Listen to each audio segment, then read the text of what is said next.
if you have a set of changes that you need to repeat, you can use macros. And we've got the documentation open here, but the best way to illustrate this, I think, is with an example. So let's try and actually use it. We've got this repository open, and let's say we want to just copy the folder or the file names. If we try and do that, you'll see that we've got this extra text as well, and that's okay. We're going to edit that out. Let's copy this to our editor. Great. Now, if you have a look, that's our actual file or folder, and all of this is the extra text. If you had to do this manually, you'll go ahead and delete these 4 or 5 lines, and then you'd repeat that for the next how many other files that you've got.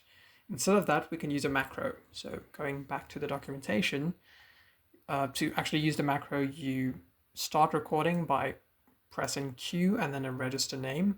So the register name must be between A and Z. So you've got 26 registers to store these macros. And then you can type your commands, and to finish recording, you press Q.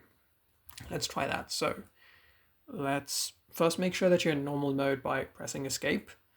And we're going to do Q. Let's say the register that we want to store it in is B, for example. You'd see that it's starting to record at the bottom left. It says recording at B. And now we can do our edits. So I'm going to select these 4 lines, delete it, and then go 1 down. There we go. We're done with our macro. We're going to exit by pressing Q.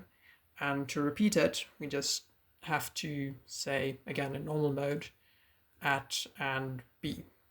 And that repeats it. You can see we've got another file or folder.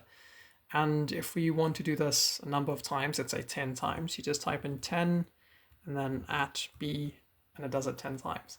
Now, I actually don't know how many files or folders there are, so I'm just going to say 100 at B, and that does it for everything, which is very cool.